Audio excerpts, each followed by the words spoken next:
Hola, mi nombre es Alexander Quintana y en este video voy a mostrar cómo realizar el siguiente ejercicio de operaciones con vectores.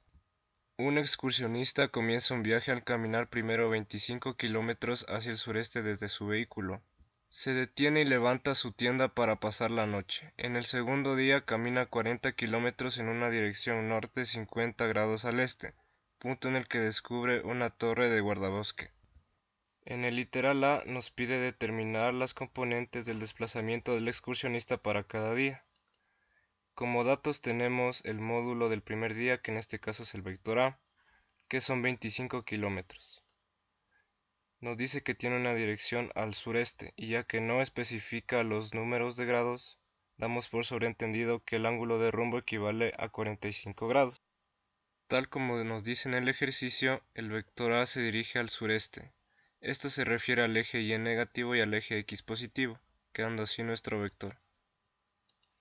Además nos dice que su ángulo de rumbo es de 45 grados.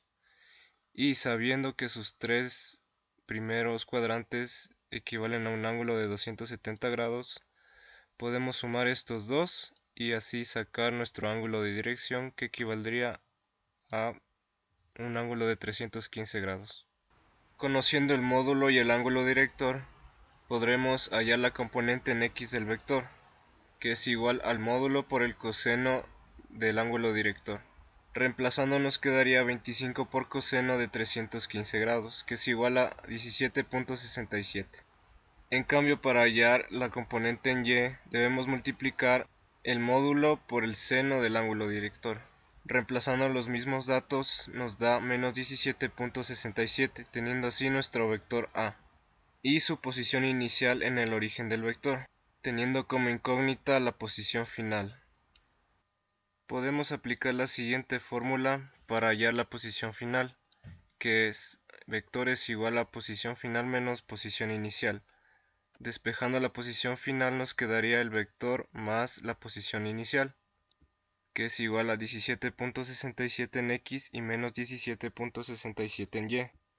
La posición final es igual al vector debido a que el vector empieza en el origen del plano cartesiano. En el segundo día, que en este caso es el vector B, nos da un módulo de 40 kilómetros, con una dirección norte 50 grados al este.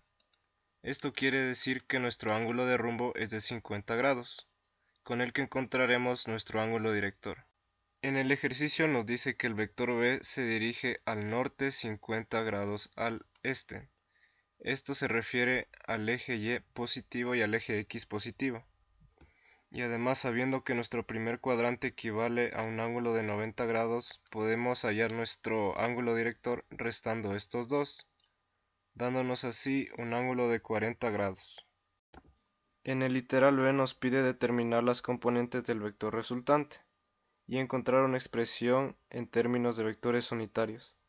Además nos pide que realicemos esto mediante el método del paralelogramo y del polígono. Para hallar el vector resultante mediante el método del polígono, debemos trazar nuestro vector A, y en el extremo de este debemos trazar un plano cartesiano auxiliar, donde saldrá el vector B, quedándonos de esta manera.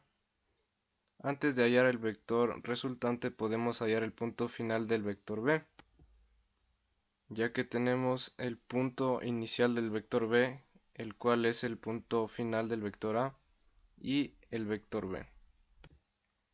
Con estos datos podremos hallar la posición final del vector B, utilizando la fórmula de vectores igual a posición final menos posición inicial, despejando la posición final y sumando nuestro vector B más la posición inicial.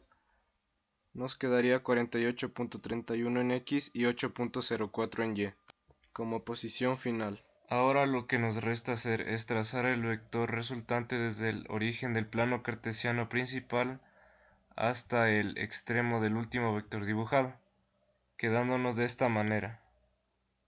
Teniendo la posición inicial y la posición final del vector resultante, podemos hallarlo restando la posición final menos la posición inicial. Reemplazando los datos nos quedaría 48.31 en X y 8.04 en Y. Y en términos unitarios nos quedaría de esta manera. Ahora, para hallar el vector resultante mediante el método del paralelogramo, necesitamos trazar nuestro vector A y nuestro vector B. Deben partir del mismo punto de origen del plano cartesiano principal. Y en el extremo del vector B debemos trazar un segmento paralelo al vector A, quedándonos así. Y en el extremo del vector A debemos trazar un segmento paralelo al del vector B, quedándonos así un punto de intersección, el cual será el punto final del vector R. Y de igual manera, teniendo la posición inicial y la posición final del vector resultante, podremos hallar el vector resultante en los términos de los vectores unitarios.